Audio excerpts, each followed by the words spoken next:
chilly Sydney night to the Australian Institute of International Affairs, New South Wales. This evening is our interns presentation evening, and we're fortunate to have a very interesting group of interns making their presentations to us tonight. I think most of you will have read about the event and have an idea of what the speakers are going to be talking about. I'm just going to introduce them one by one. We have 5 speakers, and we expect that to be over by about 7:10, leaving some time for questions and answers if the audience would like to address those to the interns. So our first speaker tonight is Roisin Browne, a 4th-year student at the University of Sydney studying for Bachelor of Arts, Advanced Studies in Politics and International Relations along with Advanced French. Roisin's chosen topic is the growing cooperation between the Gulf states. So over to Roisin.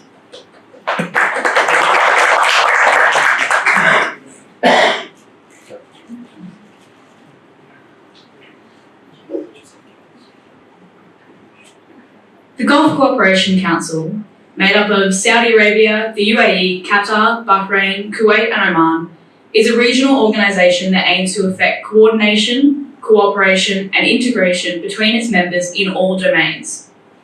However, in recent years, the GCC states have been playing hands in conflicts across the Middle East, backing rival sides in wars and engaging in indirect competition to shape outcomes that align with their national interests. This raises the question of why the Gulf states, who continue to be part of this organisation that aims to promote unity through policy coordination, are pursuing contradictory approaches to regional issues. So for context, the Council was created in 1981 in an attempt to protect the Gulf states from the rising threats posed by Iran's expanding Islamic revolution and the outbreak of the Iran-Iraq War. The organisation was founded on the idea of a shared identity between its member states, underpinned by commonalities in ethnicity, political structure, and culture that distinguish the group from the other states in the Persian Gulf. The GCC thus aimed to serve the sublime objectives of an Arab nation by protecting the group's security against external military and ideological threats. It is this idea that has largely fed the narrative that the GCC is an anti-Iran cooperative. In more recent years, the GCC has cooperated successfully in some areas of economic and political development. However, a recent cascade of disagreements has largely undermined the organisation's ability to effect policy coordination in response to regional conflict. Intra-organisational divisions have been exacerbated by conflicting views on Islamist movements such as the Muslim Brotherhood, as well as contrasting approaches to the popular uprisings that swept across the region during the 2011 Arab Spring. It was these differences that fueled the Qatar diplomatic crisis in 2017, where tensions erupted and Saudi Arabia, the UAE, Bahrain and Egypt severed ties with Doha. While the 2021 Al-Ba agreement marks the end of the blockade, the crisis continues. The Gulf Monarchies continue to clash in their approaches to regional conflicts, taking their fights to battlefields across the Arabian Peninsula and Horn of Africa, and this is particularly evident in Yemen. So the idea of a GCC-Iran rivalry has been inflamed by perceptions of the war in Yemen as a proxy conflict between Saudi Arabia and Iran, with the Hadi government and Saudi-led coalition waging a military campaign against the Houthi rebels. The capture of Sana'a in 2014 by the Houthis prompted efforts by the coalition to reverse the coup on Yemen's capital. Meanwhile, Iran has provided weapons, technology and training to the Houthis in an attempt to gain strategic foothold in Yemen and expand its regional influence. Despite extensive military efforts by the coalition, poor management and internal divisions have worked to the Houthis' advantage and they remain a significant military power in Yemen. While previous attempts at negotiating ceasefires have failed, the recent re-establishment of diplomatic relations between Saudi Arabia and Iran has by extension facilitated renewed talks between the Saudis and the Houthis, which took place in Sana'a in May. There is now momentum for a peace deal between the two parties. However, this ignores another big factor in the conflict. Another great power rivalry is playing out in Yemen, undermining the prospect of peace. So despite their long-standing formal alliance as part of the GCC, a wave of recent policy divergences has underpinned the breakdown in the Saudi-UAE relationship. Riyadh and Abu Dhabi, two very important players in the GCC, have clashed on issues such as the pay for reconciliation with Qatar, OPEC production quotas, and most importantly, the war in Yemen. The UAE was previously part of the Saudi-led coalition, but withdrew its forces from Yemen in 2019, instead extending military support to the Southern Transitional Council, a secessionist organisation in South Yemen engaging in direct conflict with both the Houthi rebels and government forces. This change in approach speaks to both the Emirates' vested interest in the Port of Aden, as well as to the grander strategy of distancing themselves from a hard-line approach to Iran in hopes of fostering diplomacy along the Strait of Hormuz. More importantly, by repeatedly antagonising Saudi-backed forces in Yemen, the UAE is able to keep Saudi Arabia bogged down in a perpetual Yemeni quagmire. The UAE has long lived under the threat of its big sister, aware that Saudi Arabia possesses the capability and historically the intention to undermine the sovereignty of its smaller neighbour. From taking bites out of its territory, to corporate bullying, to attempts at military intimidation of Emirati forces in Yemen, Saudi Arabia has repeatedly shown that it could pursue dominance over the smaller Gulf states if it chose to do so. Thus, the Emirati support of the STC is part of its greater strategy to keep Saudi's eyes towards Yemen, reducing its capacity to pursue hegemony over the Emirates as it has aimed to do so in the past. But these events are not unique to Yemen, and clashes within the organisation are not only occurring between the Saudis and Emiratis. In Somalia, Qatar and the UAE vie for influence by backing the Somali government and Somaliland authorities, respectively, in their struggle for power. In Tunisia, the UAE aims to counter Qatar's influence by engaging with key political figures and providing funding to media outlets critical of Doha. In Libya, the UAE and Qatar compete for hearts and minds by spreading their contrasting ideologies through various state-aligned media outlets. In Sudan, Qatari and Turkish media outlets amplify the narrative that the Transitional Council is actually a Saudi-Emirati puppet. The list goes on. This represents a wider pattern of the GCC states not only prioritising their own national interests over cooperation, but pursuing conflicting strategies in order to balance against each other's power and protect their influence in the region. But we're still left with the question of why. And this is the very big question that I'm hoping will only take 20,000 words to answer in my honours thesis this year. To put a very complicated answer simply, the GCC states view each other as fundamental threats to their security and to the identities that they are trying to individually create for themselves. Following the Arab Spring, a wave of hypernationalism swept across the region, resulting in a common desire among the Gulf Monarchies to not only consolidate regional influence, but to carve out independent roles for themselves. As these roles continue to clash, so do the foreign policies of the Arab states. For instance, while the UAE has positioned itself as a force for religious moderation, Qatar has undertaken the role of both regional mediator and advocate of change, which underpins the two states' conflicting approaches to political Islam and popular uprisings in the region. Mistrust in the GCC is not a new phenomenon. If we look at the history of Gulf relations, even before the formation of the GCC, we find territory disputes, coups of ruling families orchestrated by Saudi Arabia, and years of resentment over relations with actors like Iran and Turkey. This more recent trend of hypernationalism, combined with the legacy of mistrust and layers of personality and ambition of the Gulf monarchs like Mohammed bin Salman, has resulted in a GCC that clashes more than it cooperates.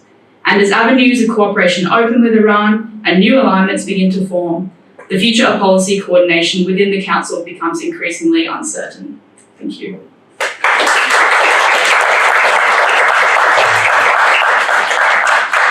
Thank you, Roisin. Our second speaker, Isobel Logan, is a fourth-year student at the University of Sydney, studying a Bachelor of Arts and Advanced Studies in Politics, International Relations, and Economics. Isobel's topic is the global diffusion of net zero emission pledges, and she's going to deal with the key political challenges that face the international community over the next 30 years.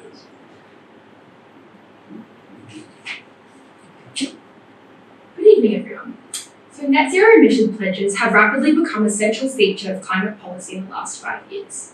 The United Nations defines net zero as the reduction of greenhouse gas emissions to as close to zero as possible, with any remaining emissions reabsorbed from the atmosphere. The discursive weight of the net zero frame has been summarised as one of the most important sentences of the last few centuries, which may well be the grammatical unit that saved the world. The number of countries with net zero targets rose dramatically from 3 in 2015 to almost 150 by the end of 2021. Since 2018, the concept of net zero has permeated throughout global society, with numerous actors, including subnational governments and companies, adopting net zero targets. Today, 88% of emissions, 92% of GDP, and 89% of the population are covered by a net zero target. Evidently, these pledges have become a central mechanism through which countries seek to achieve the Paris Agreement and stop the most dangerous impacts of climate change.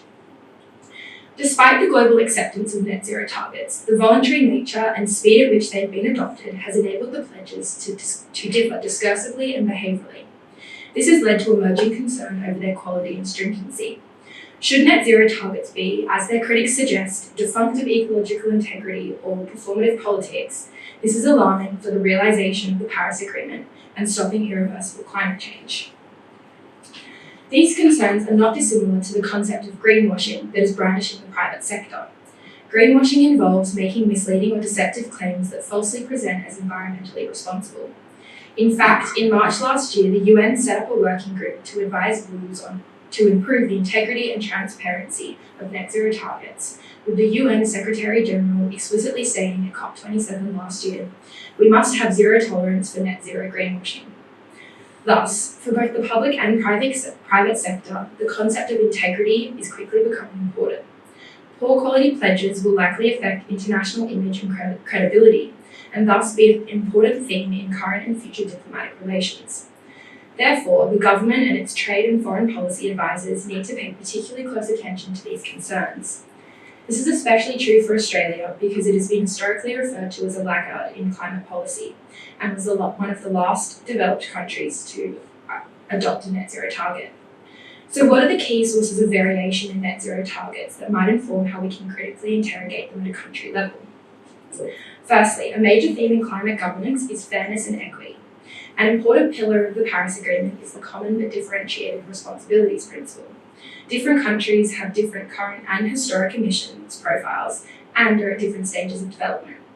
This necessitates that there will be inevitable variation in net zero targets. However, broadly speaking, the international community has accepted two levels of responsibility, those being developed and developing nations. A second key variation is the differing timeframes each pledge seeks to reach net zero. Majority of countries have a target for 2050 or earlier. However, there are 12 countries that have a target year after 2050, which include those such as China, Nigeria, Indonesia, Thailand, and India, to name a few.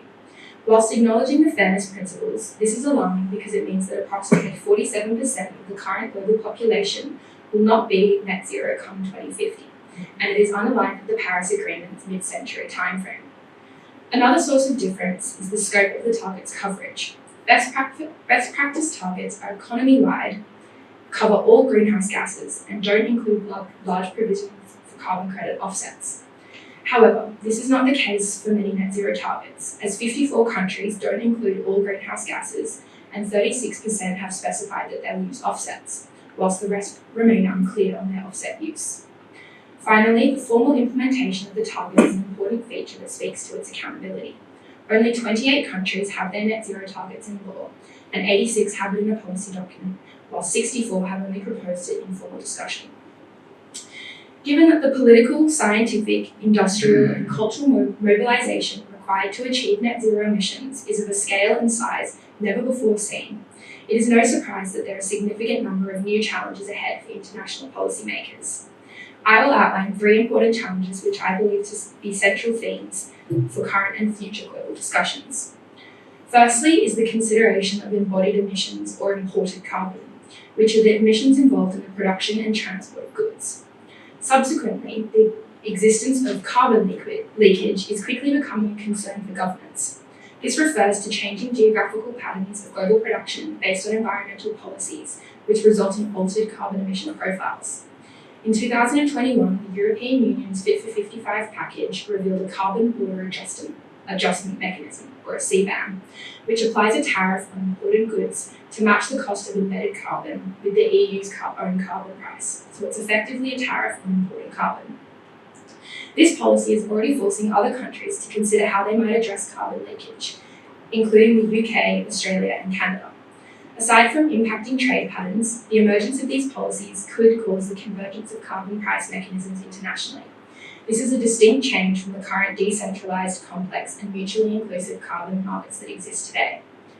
The second key debate that is already dominating the net zero policy space, is the role of carbon offsets and removals.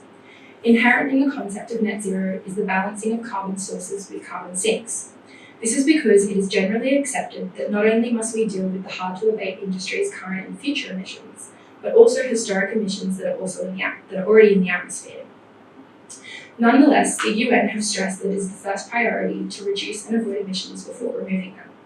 However, most net zero targets and nationally determined contributions are ambiguous surrounding the extent to which they will include offsets towards the achievement of their target. Going forward, mutual understanding on the role of removals and offsets must be established to ensure stringent and integrous net zero targets. The final theme, which I believe will pose a key challenge in the future, is that of responsibility. As the Paris Agreement's nationally determined contributions goes through their first update review in 2025 and the 2030 interim emissions reduction targets loom, it will become much clearer how countries are tracking against their pledges. Based on current analysis by open source climate action tracker database, I anticipate that many countries will fall short on their interim targets and performance. As pressure to perform mounts between countries, I can see more heated global discussions emerging between countries as to who is responsible for what emissions and for how much. Ultimately, the quick emergence of net zero emissions targets reveals the importance of a tangible concept to coordinate and guide international action. It is likely that they will dominate the theme of international politics over the next decade because the process of decarbonisation impacts every aspect of society, including diplomacy and international relations. While significant progress has been made, I believe that the notions of integrity and responsibility will be leading the near-term concern for policymakers and governments. It will be interesting to see the extent to which they emerge at Dubai's COP28 in November at the end of this year. Thank you.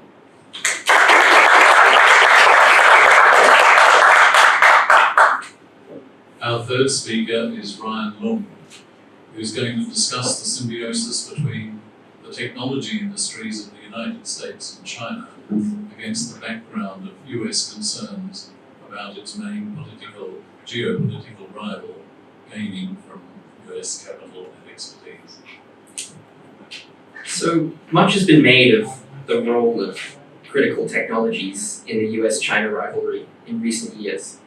The advent of the internet and subsequent digitization of modern life has meant that conflict and competition have and will be increasingly waged in cyberspace. Just look at the buzzwords of our time that dominate the media. Artificial intelligence, quantum computing, Web3 and the blockchain. They all sound very grand and futuristic, but are somewhat incomprehensible. And that's because most of them don't really have universally accepted definitions that are clearly defined. They're still under dispute because they're still emerging technologies. So it's important to examine the places where the future is being forged. Silicon Valley and China's tech industry have received a lot of individual attention in recent months because of the United States and China's domestic economic woes. But more attention needs to be paid to how these two industries intersect. Both were critical to each other's rise and are inextricably linked. Historically, it has been manufacturing and imitation rather than innovation that has been essential to China's development. The country's astounding economic growth in past decades has been due to the country's abundant supply of cheap labor and the decision to open and integrate its manufacturing industry into the world economy. China has since acquired immense expertise in advanced manufacturing and has an industry that far outstrips that of the United States and Europe in capability and capacity, and the country now has an emerging middle class. However, economists believe that China has fallen into something called the middle income trap, whereby a country loses its competitive edge in exporting the goods that it manufactures because of rising wages, and at the same time cannot keep up with more advanced economies in a high value-added market.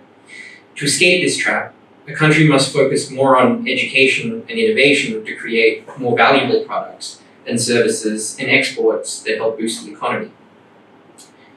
Although the Chinese manufacturing industry is impressive, it largely produces for other countries' innovations. Think of American or Japanese consumer electronics companies or car manufacturers in particular. By contrast, the United States economy is one where technology and innovation has vastly outpaced its declining manufacturing sector. Although this has contributed to the bifurcation of the population into white-collar service sector workers that have benefited from digitization and introduction of technology in the workplace, increasing productivity, and blue-collar manufacturing sector workers that have seen their jobs outmoded or moved offshore, economists agree that the strong emphasis on the technology sector in the US economy allows for a greater prospect for economic growth. The rise of the technology industry in the United States has been attributed to a number of factors which can be divided into two camps: cultural and institutional. According to Alan Greenspan, the former chairman of the US Federal Reserve, and British business journalist Adrian Wooldridge in their book Capitalism in America, the United States' history of territorial expansion, immigration, and lack of deeply rooted traditions, in contrast to places like Europe and Asia, fostered a culture of risk-taking that produced people who were willing to experiment, challenge the status quo, and invest money in radical ideas and inventions that did not have a huge chance of working. With regards to institutional factors, they argued that a long-standing policy of the government, the American government, taking a hands-off approach to business, as well as strong intellectual property laws, have allowed technology entrepreneurs to reap the financial rewards of their success, further incentivizing innovation. In Greenspan and Wooldridge's view, it's the ingredients of a culture of risk-taking and free market capitalism that make up the secret source of America's success in innovation. If China requires innovation to escape the middle income trap, could this approach be replicated and applied to a different country? It remains to be seen, but China is attempting this right now. A particularly cozy relationship between Silicon Valley and the Chinese manufacturing industry and consumer market developed in the 2000s and 2010s, for instance. Take Apple, which assembled and produced more and more of its consumer electronics in China since about 2004. Where it had previously manufactured a bit more in the United States and in other places. Or Google, which has found a vast and very profitable market in China. Given China's increasingly educated citizenry and emerging middle class, American financial institutions and some venture capital firms flocked to China. It was thought that an educated population would create a hotbed of innovation and that a middle class would consume the products of innovation. This turned out to be true, and investments in Chinese tech companies turned out to be immensely profitable. Until recently, this relationship was thought to be sustainable. Chinese firms gained a lot as well, not just in the form of funding, but also managerial and business expertise that helped make American technology firms so successful.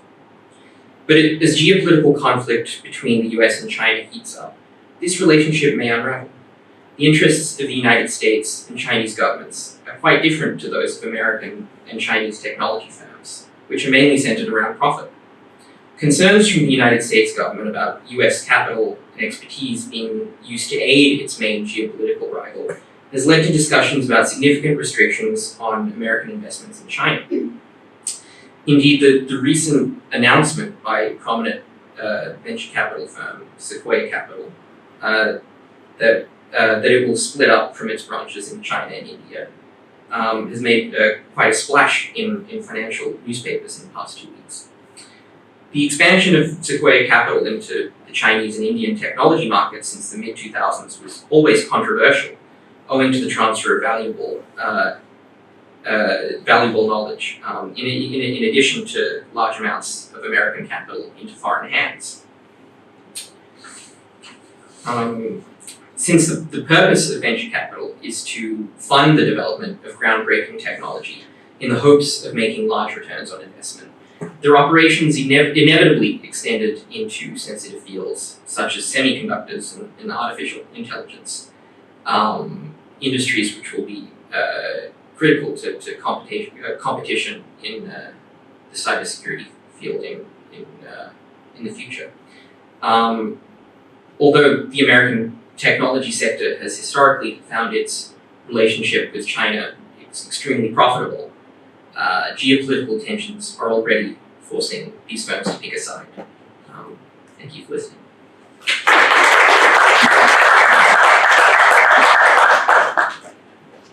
Our next speaker is Nadia Monsil, a recent graduate with a Bachelor of International Studies in Media at the University of New South Wales, where she majored in communications and journalism. Her chosen topic is the future of China and the global financial system, with China now at the global forefront in digital currency development. Over to you. Okay, before I begin, I'd really like to thank Ian and Bob, the counsellors, and the rest of AIIA for giving the interns this opportunity to speak about our chosen topics, as well as the audience members for coming along and listening to them. So thank you very much. The progression of my speech will largely go as follows. It might seem a bit counterintuitive, but I'd like to begin by exploring the central bank digital currency of Nigeria, then comparing it to the central bank digital currency of China, and end with some of the responses that we've seen from other countries to the deployment of both. So just for my own knowledge, can I start by asking, by a show of hands, who has actually heard or is aware of a central bank digital currency? Okay, good to know, thank you.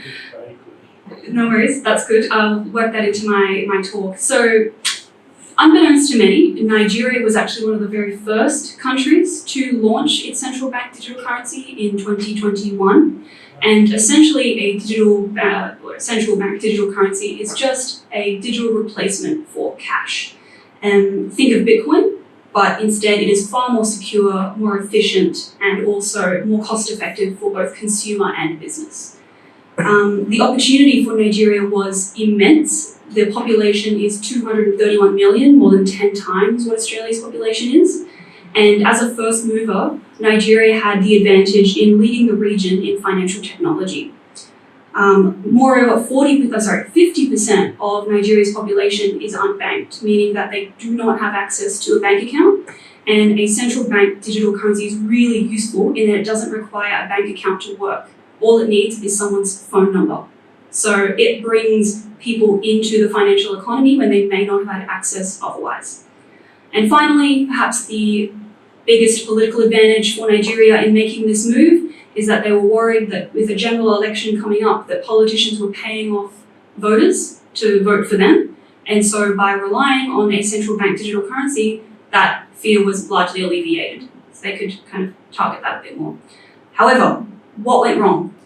3 reasons. Unfortunately, last week we saw Nigeria's central bank governor arrested for the deployment of the central bank digital currency because of its implementation, in that the central bank governor tried to remove all cash and force people onto this digital currency. And the reason that they did that was because the rollout or the implementation was not going as well as the government had hoped. Only 2% of all e-Naira digital wallets that were opened were being used regularly. Moreover, only 12% of Nigeria's population actually has access to a smartphone. So the likelihood that they would be using this is very low. Because of the fact that Nigeria is a cash-dominant society, the likelihood this would kind of pick up very quickly is seriously low. And finally, the central bank did not spend enough time experimenting with use cases for this currency. It was more of a wish list, a vision for Nigeria to become a financial powerhouse for the region, rather than something that was thought out and experimented with for many years. So, now that we know that, how does China's central bank digital currency compare? China was also one of the first countries to launch its central bank digital currency in 2020, and it's been working on that since 2014, so significantly longer. First, it rolled out in 4 major cities, so that was in Shenzhen, Suzhou, Xiong'an, and Chengdu. And then finally, it also piloted at the 2022 Winter Olympics last year.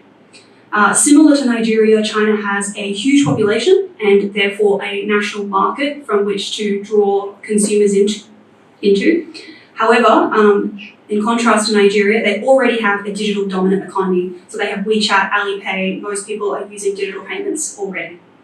Moreover, trust in the central bank is considerably higher. So there's been largely positive responses to pilot testing so far from both consumers and commercial entities.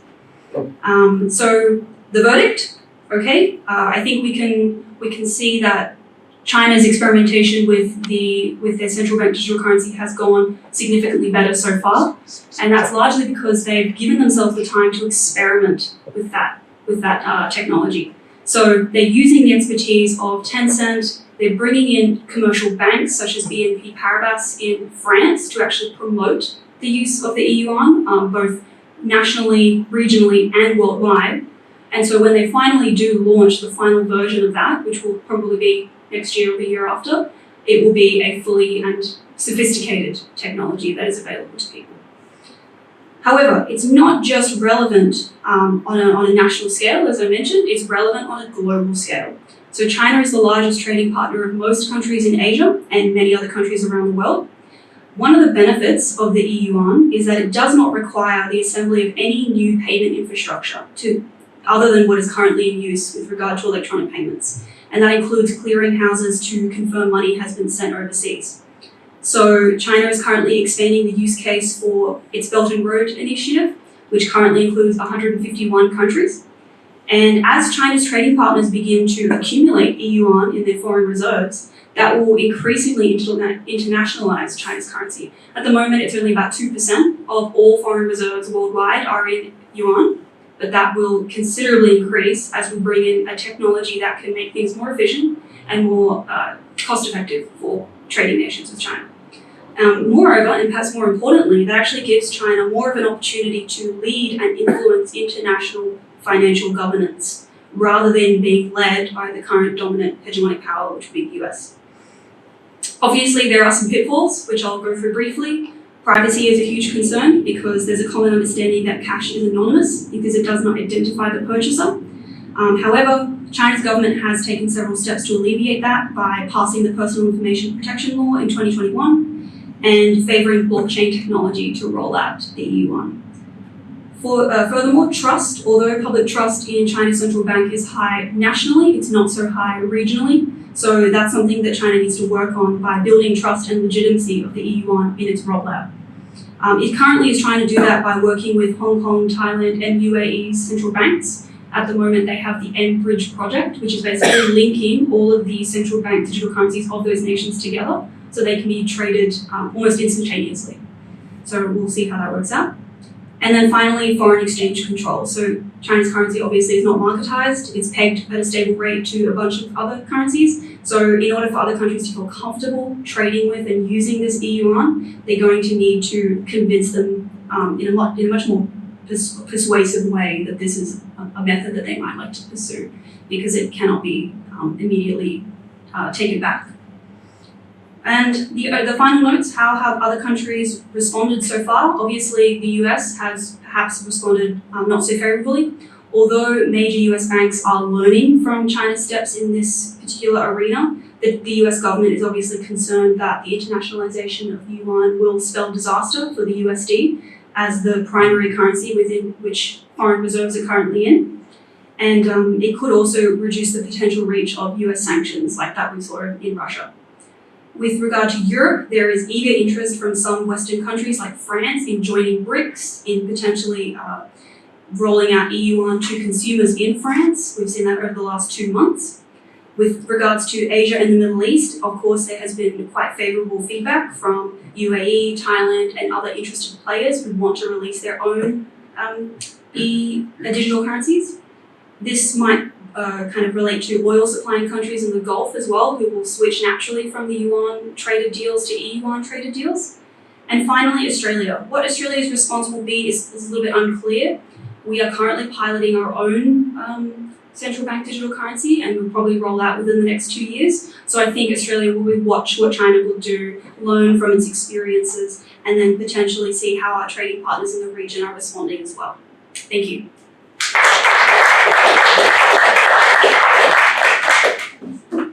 Our final speaker this evening is Ella Whitehurst. Ella's a third-year Juris Doctor student at the University of New South Wales. She already has 2 bachelor degrees, one in Asian Studies and Languages, from the Australian National University. Ella's topic is national security and international trade. She presents that as a battleground for China and the Western powers. Ella. Good evening, everyone. Confronted with drastic changes in the international landscape, we have maintained a firm strategic resolve and shown a fighting spirit. Xi Jinping said these words at a Community Party Congress last year as China embarked on a policy approach aimed at strengthening domestic industries while also continuing their expansionist policies of their international influence. Recently, however, this attitude is now being reflected in the interactions between China and Western global powers within the WTO, or World Trade Organization's multilateral trading system. Article 21 of the General Agreement on Tariffs and Trade, the foundational WTO agreement covering the international trade of goods, contains a national security exception, which provides a legal mechanism through which member states can use what would normally be WTO inconsistent trade actions in the name of national security. This article was drafted shortly after World War II and has remained the same ever since.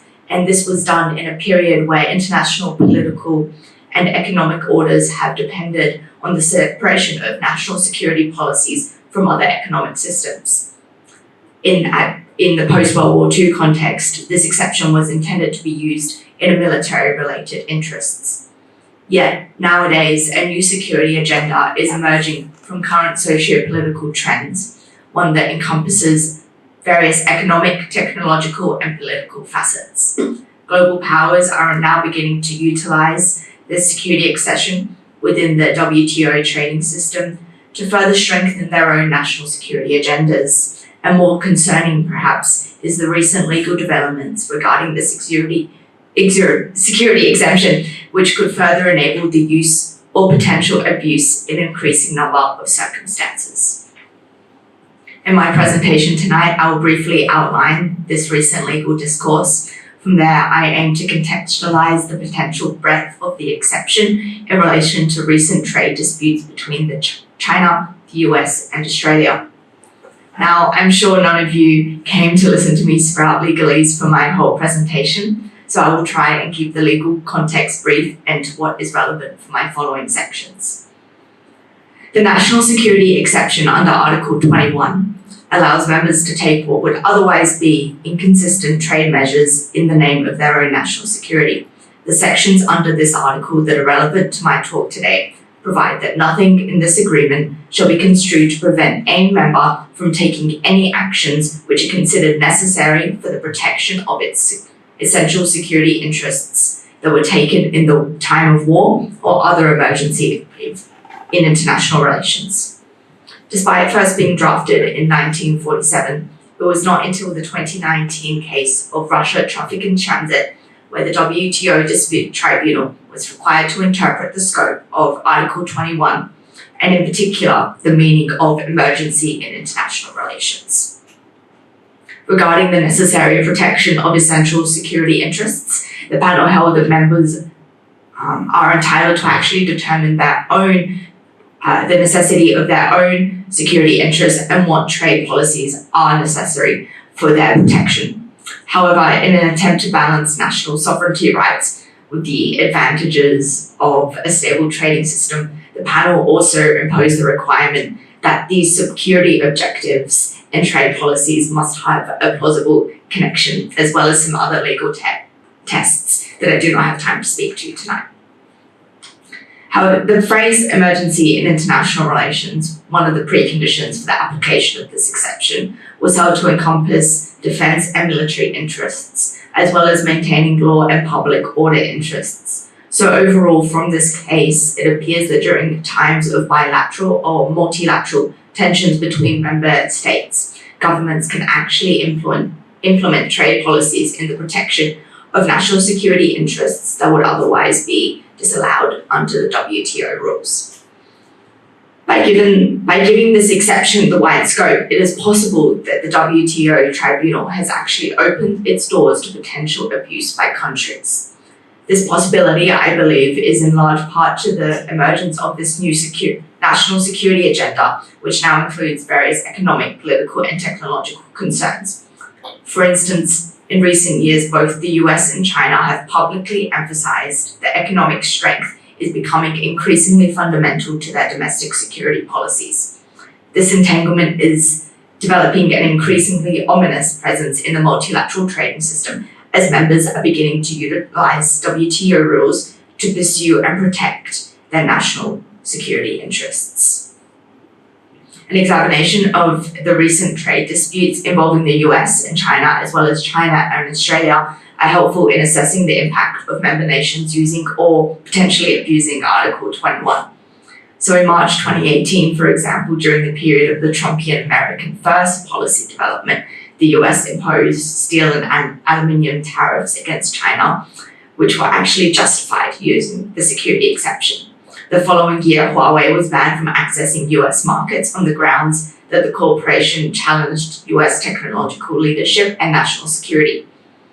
Since the Russia traffic in transit case we now know that member nations are able to self-judge what they view as essential security interests and the trade policies that are necessary to protect those interests, so long as there's a connection between the two. Since Russia in transit has not actually been disputed much, or the final reports have not been published, it is much harder to predict whether certain cases will satisfy the requirement of the connection between the policies and the interests. However, based on security and strategy reports released by the US that state economic security is national security, it is clear that for the US government, protecting the US domestic economy and market is an essential security interest within the meaning of the term under Article 21. And it is also very likely that a WTO panel would consider the bilateral tensions between the US and China, as well as the multilateral tensions between China and the West, to constitute an emergency in international relations, thereby potentially satisfying the requirements for the security exception and justifying these trade policies. Following their dispute with the US, China also adopted various trade policies justified by the national security concern. In 2020, for example, they imposed various duties and tariffs on Australian imports after publishing a list of grievances which alleged national security concerns due to Australia's interference with their free trade agreement. The panel report from Australia's China's actions has not actually been published yet. However, I imagine that the exception, or I argue that the exception could hypothetically be used to justify these Chinese policies. Beijing has made it clear that all domestic economic sectors are matters of national security law, so their economic concerns are viewed clearly, in their view, which is all that matters, an essential security interest. Again, while we still like China's argument as to why these policies were connected to their security interests, the conflict could definitely be said as emergency in international relations within the broad scope that it was given under the article, under the Russia traffic and transit case. So these two examples of trade policies implemented by the US and China clearly demonstrate how the merging of economic and security policies is creating a geo-economic order in which more collaborative economic endeavours could be seen as strategic weaknesses, an attitude that is being exacerbated by the focus on the great power competition between the West and China in particular. Moreover, nations are incorporating increasingly protectionist values into national security policies, and due to the merging of economic and national security agendas, these values are manifesting in these trade policies, and these trade policies are now becoming potentially justifiable under the Article 21 national security exception due to the Russia and traffic case tribunal decision. So global powers are focusing on using international trade rules to address perceived security threats from rival nations. And worryingly, this could prove unsustainable for the World Trade Organization in maintaining a stable and predictable international multilateral trading system. So as trade disputes regarding national security exception increasingly become more prevalent within the system, the WTO will undoubtedly be faced with challenging in managing the manifestation of an increasingly intertwined economic and security interests within the international trading system. Thank you.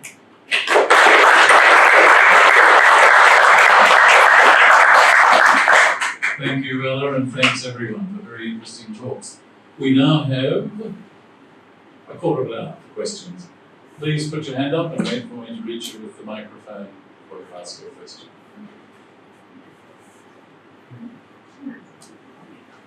Thank you, Ian, and thanks to all the speakers tonight.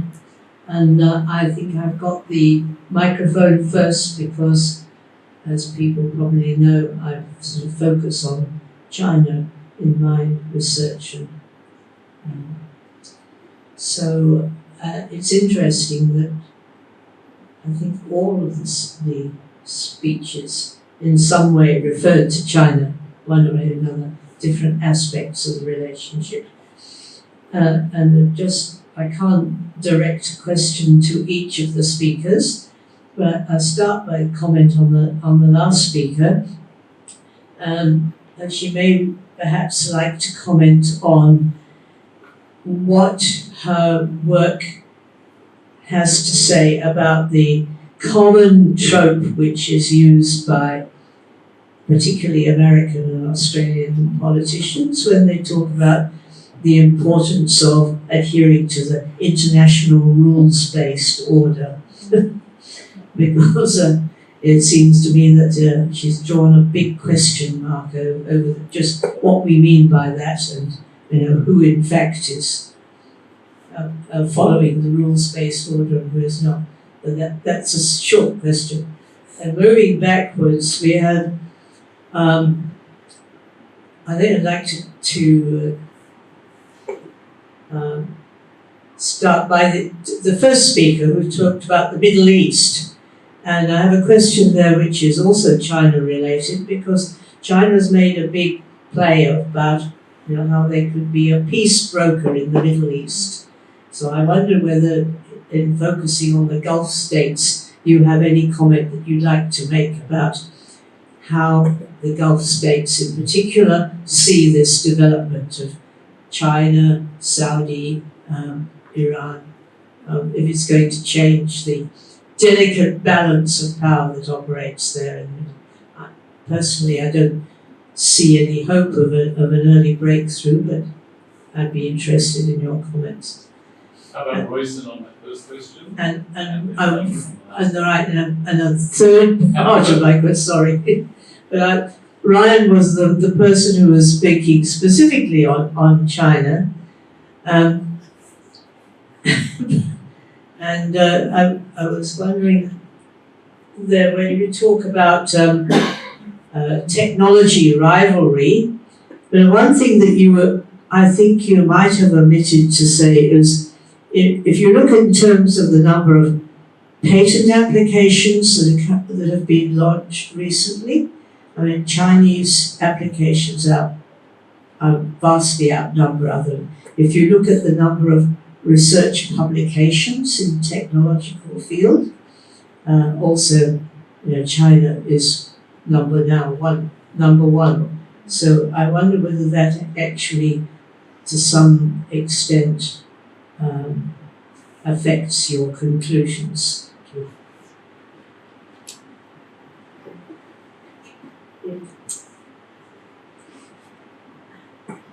So just to recap, obviously the question was about China moving in to become sort of the bigger player in the Middle East. And I'm glad you asked that, because it actually is a very, very interesting point. So obviously with the US was heavily involved in the Middle East, particularly from 2000 onwards. But then during the Obama administration, we saw the pivot to Asia and a large withdrawal from the Middle East, and even more so recently with Biden's withdrawal from Afghanistan. With that comes a power vacuum. Obviously, the US was the stabilizing force in the Middle East, particularly with the GCC countries against Iran. And then as you have Iran, moving into the international sphere more prominently with powers such as China and Russia behind it, there are concerns, with states like Saudi Arabia and the UAE of who is going to fill that power vacuum, because it could very well be that side. So I think what's happening with China moving in, it's sort of a reciprocal, beneficial relationship. So you have Saudi Arabia, the UAE, etc., wanting increased relations with China in order to, secure their own economic and political influence in the Middle East, but also China wanting to extend its influence globally, and using the Middle East as an opportunity to do so.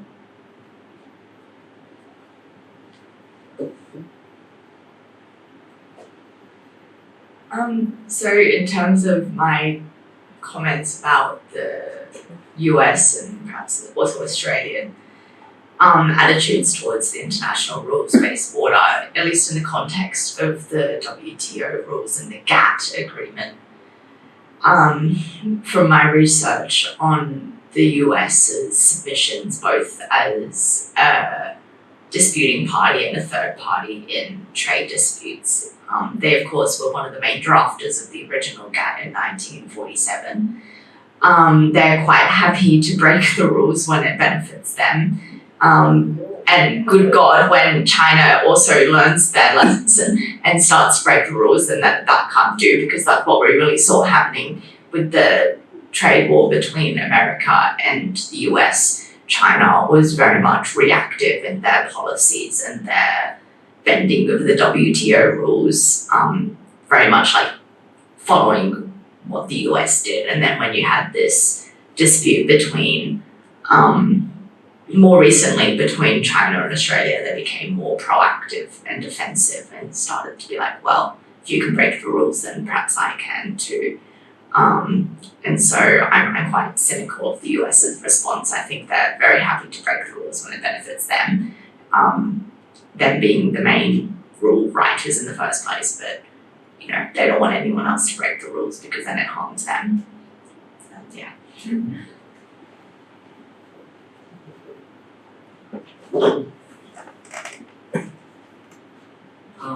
yeah. So on Justin's comment about the number of patent applications by Chinese firms being quite high, I probably did underplay the extent. Looking back, I probably did underplay the extent of Chinese innovation a little bit.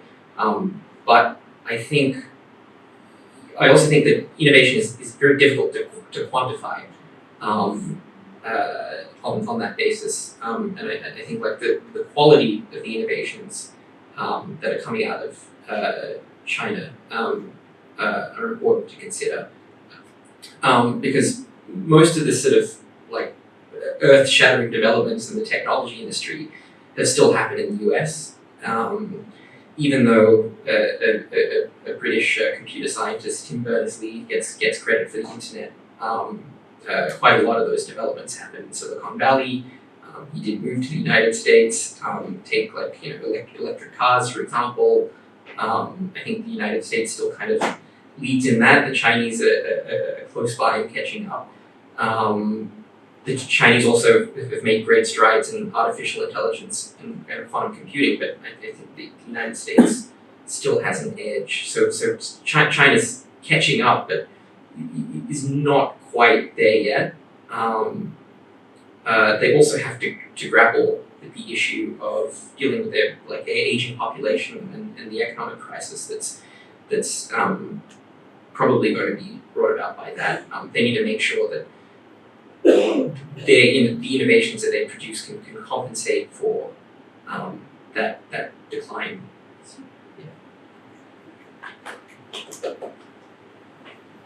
John Helm. Well, first I'd like to congratulate people on the quality of the presentations we had. And I noticed that there were, with the exception of the presentation on the Middle East, there was two themes that ran through everything. And one was the seemingly inexorable march of hyper-technology, and the other was the cross-cutting current of geopolitics. I guess I'd like to suggest that the geopolitics was a little under-emphasised and the march of hyper-technology a little over-emphasised. But there was a couple of other things that did pop up. One is that nobody mentioned the Taiwan Semiconductor Manufacturing Corporation, even though in all of that scenario, that must be seen as an absolutely critical linchpin. If the Taiwan Semiconductor Manufacturing Corporation stops manufacturing, then basically the entire edifice just sort of disappears off its own backside. The other is the inherent fragility of the whole enterprise. And perhaps that's beyond anyone's remit. But I cannot but remind people that as few as 5 nuclear warheads, John, it's nearly 7:30. okay, exploded in outer space will take us back to the 18th century, and that a large solar mass ejection will do the same. I think the earliest question should go to that. Who wants that? It's a comment, really, isn't it? It's a comment, but it's a comment that cries out for a response. So Taiwan's role and possibly diminishing role. Someone want to talk about that?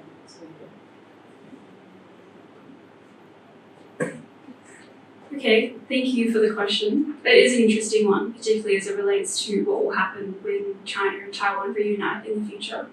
What will that mean for what that will mean for the corporation, because at the moment it produces almost 70% of all semiconductors worldwide. So that is certainly relevant. With regards to central bank digital currencies, it has maybe less relevance because at the moment the powerhouses of that are mainland China and Hong Kong, particularly as it relates to Hong Kong as a financial centre. And so Taiwan is a little bit less steering of that technological advancement. But perhaps with regard to Ryan's talk about how the US and China are in competition with regard to semiconductors and advanced technology, I think that it will be very interesting to see whether mainland China continues production of semiconductors under that corporation, whether it is melded into the mainland corporations as they exist now, whether the workers and the interested parties in that corporation go overseas, perhaps to the US, to continue their work, or whether they are absorbed into mainland China's system. I think it will be interesting to see.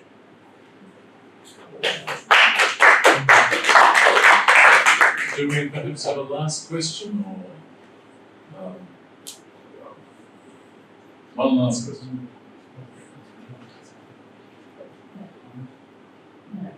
If I may ask, and sorry, I'll be targeted in here, so the monetary policy is a major issue, obviously, as China moves towards its E1, and it has clearly progressed to a point where it's starting to do that in China, and thanks to the advances that it's made in terms of payment systems and everything, which are way ahead of anything we've got here, although they're starting to catch up. The issue of monetary policy is it's controlling inflation, controlling price, and guaranteeing the exchangeability of those funds. Do you perceive that China's government's approach to the yuan is going to deliver that style of answer? Thank you for the question. That is a very interesting question and something that scholars have been asking now for quite a few years. I've read a lot of research on whether China needs to marketize its currency in order for it to become just as powerful as the USD. Most people will say that it does, in that it needs to remove all foreign currency controls, it needs to fully float the yuan and hence the e-yuan, because it will be interchangeable. However, I am of the opinion that China has no interest in marketizing its currency, and it will rely on its trade partnerships with almost every country in the world to improve the position of the yuan and the yuan. So what that means is by investing heavily in the Belt and Road Initiative, by leaning heavily on RCEP and other related trade agreements, it will effectively, organically bring the yuan into foreign reserves of other countries. And by that nature alone, within the next 50 years, you'll see the Chinese yuan potentially compete with the USD, but you won't see it in the next 10 years. It will be a slow, organic, trade-based growth rather than a floated, marketized growth.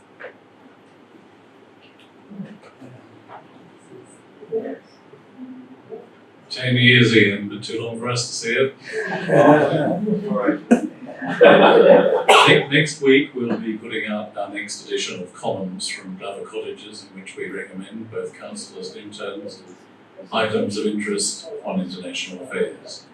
But to finish up this evening, I'd like to express very warm thanks to an outstanding group of interns, not only for these interesting presentations tonight, really very high-class, demanding presentations, food for thought for all of us, but for the contribution they've made over these past 6 months in so many ways to the effective operation of this institute.